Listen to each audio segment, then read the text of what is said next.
Nama Bapak Ahmad Junaidi. Ahmad Junaidi.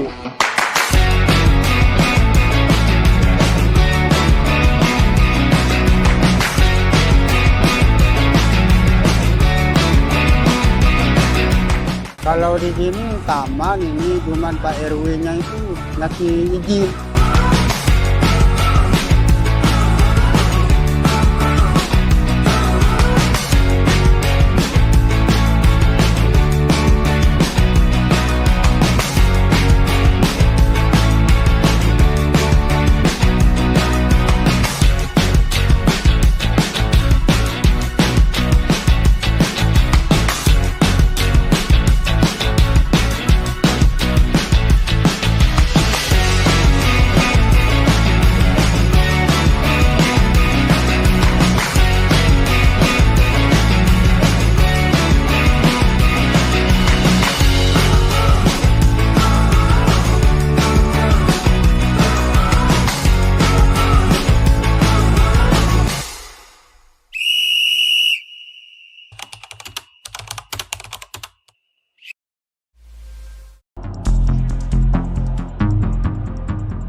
Parkir tidak pada tempatnya masih menjadi sebuah masalah. Kesadaran masyarakat yang masih rendah ditambah dengan penegakan hukum yang tidak maksimal, bagaikan busur dan anak panah yang saling melengkapi satu sama lain.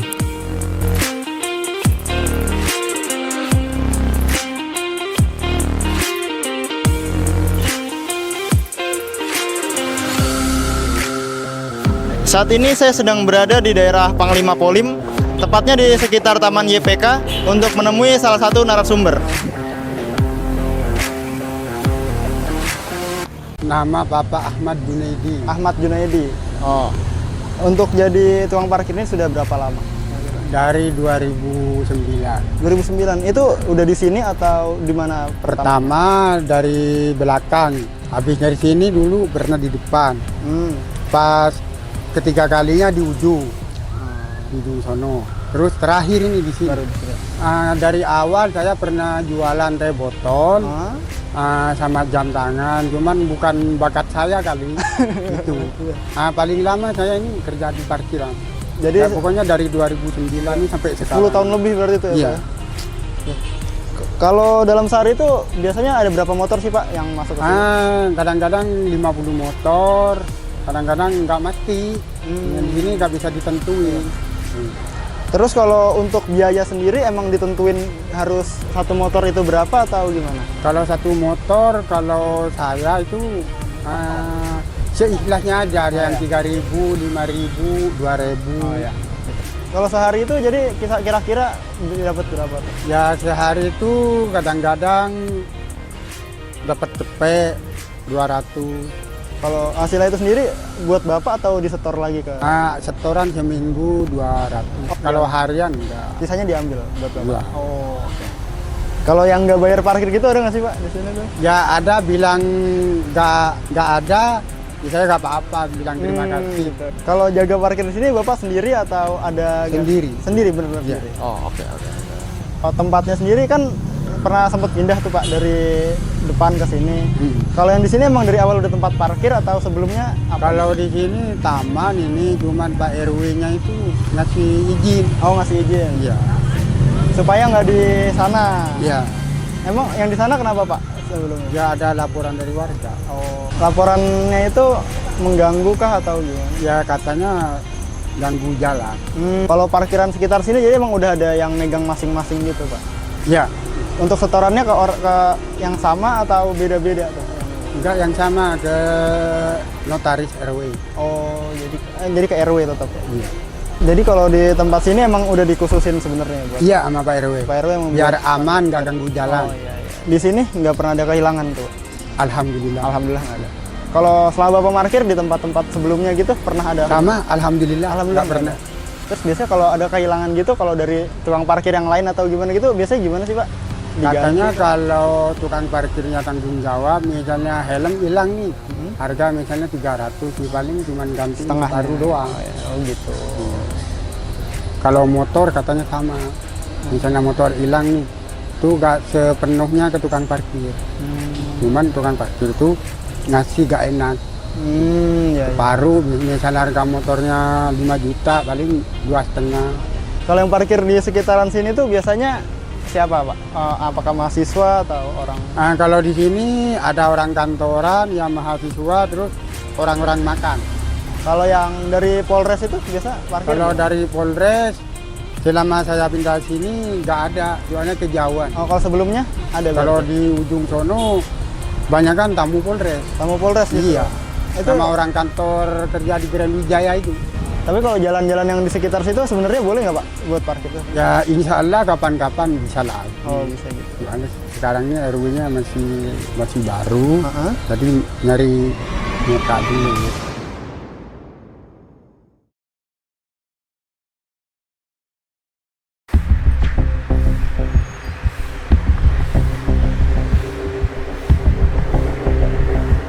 Setelah mendengarkan penjelasan dari Bapak Ahmad, saya pun memilih untuk berpindah lokasi.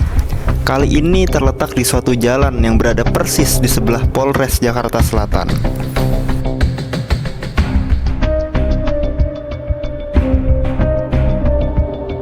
Lokasi ini terbilang cukup unik karena meskipun berada persis di sebelah Polres Jakarta Selatan, lokasi ini seringkali menjadi langganan bagi masyarakat untuk memarkirkan kendaraan mereka.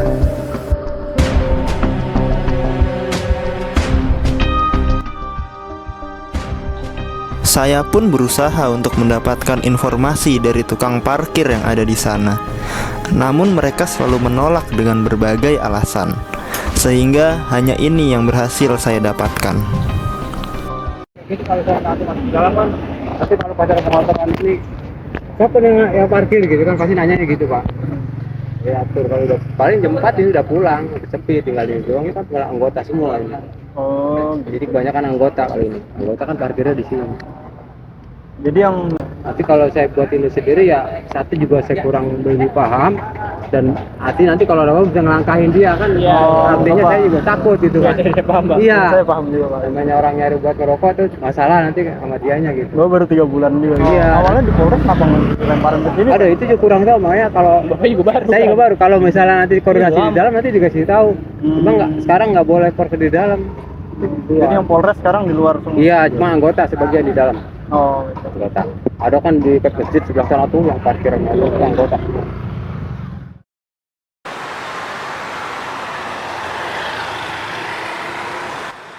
Tidak puas dengan jawaban tersebut, saya pun mengajak berbincang salah satu masyarakat yang kerap memarkirkan kendaraan di lokasi ini.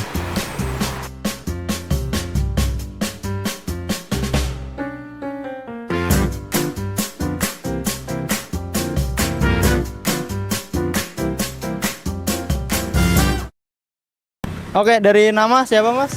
Pramudia Mas, Untuk kesibukan atau pekerjaan sehari-hari? ya itu ngurus-ngurus surat-surat aja sih, sama ngerjain disuruh-suruh orang lah. Oh, di mana kerjanya, Mas, kalau boleh tahu? Di daerah ini, mana? Blok A. Kalau sekarang lagi ada urusan apa ke sini? Ya biasa sih Mas, mau main basket, sama tadi habis ngurus surat dulu di dalam nih di Polres. Kalau ke sini berapa sering? Ya paling seminggu bisa 3-4 kali, tergantung suruhan lah, Mau rajin ya berarti. rajin. Kalau ke sini tuh buat apa biasanya tadi? Ya tadi gue bilang kalau disuruh surat sama si bos, nyuruh ke Polres, ya gue jalan gitu. Kalau buat parkir nih, kenapa parkirnya di pinggir jalan sini? Kalau di dalam boleh parkir sih, gue lebih baik parkir di dalam sih bang. Di Polresnya, Di Polresnya, iya. tapi nggak diizinin tuh.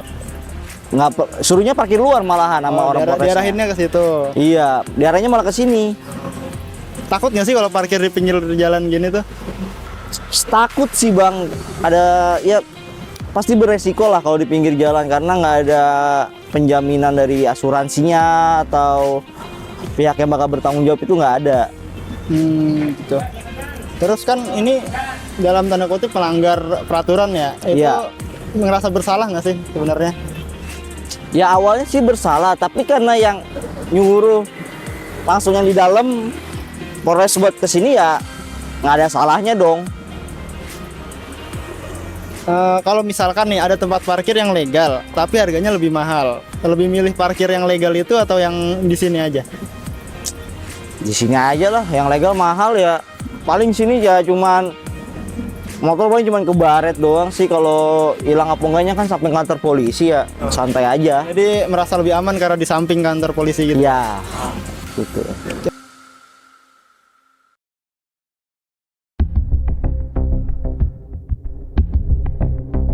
Dari penelusuran yang sudah dilakukan ini, kita dapat melihat bagaimana praktik parkir sembarangan ini dikelola dengan sangat baik dan terstruktur oleh berbagai pihak, mulai dari ketua RW di lokasi pertama sampai dengan pihak kepolisian di lokasi kedua. Di satu sisi, ketua RW menyediakan tempat untuk memarkirkan motor dan juga mendapatkan uang hasil setoran sebesar 200.000 setiap minggunya dari tukang parkir yang bertugas. Sementara itu, untuk pihak kepolisian, mereka mengarahkan masyarakat untuk memarkirkan kendaraan di pinggir jalan, dan bahkan ada beberapa anggota kepolisian yang juga ikut melakukan praktik parkir sembarangan tersebut. Parkir sembarangan yang telah berlangsung lama ini pada akhirnya membuat masyarakat seakan menjadi terbiasa untuk melakukan pelanggaran ini. Kita lihat bagaimana pada kasus Pramudia yang awalnya ia merasa bersalah dalam melakukan parkir sembarangan, namun pada akhirnya menjadi terbiasa. Hal ini bisa terjadi akibat absennya sanksi yang diberikan oleh pihak yang bertanggung jawab atau pihak penegak hukum, yakni kepolisian. Tidak adanya sanksi ini membuat praktik ini bisa terus berlangsung, dan bahkan pihak kepolisian itu sendiri juga seakan-akan melegalkan praktik parkir sembarangan ini. Terdapat sebuah teori yang bernama konstruksi sosial. Teori ini menerangkan bahwa proses interaksi secara terus-menerus dalam masyarakat dapat menciptakan suatu realitas baru di dalam masyarakat tersebut. Di dalam kriminologi, hal baik dan jahat dapat ditentukan melalui konstruksi sosial. Baik dan jahatnya sesuatu dapat ditentukan oleh masyarakat itu sendiri, dan mungkin saja terdapat perbedaan paham antar satu kelompok masyarakat dengan kelompok masyarakat yang lain. Dalam kasus parkir sembarangan ini, kita bisa melihat bahwa parkir sembarangan tidak lagi dipandang sebagai suatu hal yang melanggar peraturan bagi masyarakat di wilayah tersebut. Hal ini diakibatkan karena pada pola pikir masyarakat telah terkonstruksi bahwa parkir sembarangan merupakan hal yang lumrah dilakukan. Ketua RW dan juga kepolisian setempat berperan penting dalam konstruksi sosial ini, di mana interaksi yang mereka lakukan dengan masyarakat yang membuat persepsi masyarakat tersebut berubah akan parkir sembarangan yang melanggar hukum. Bayangkan saja, jika suatu lembaga hukum seperti kepolisian mempersilahkan, bahkan mendorong masyarakat untuk melakukan parkir sembarangan, maka tentu saja parkir sembarangan tidak akan lagi dipandang sebagai suatu pelanggaran.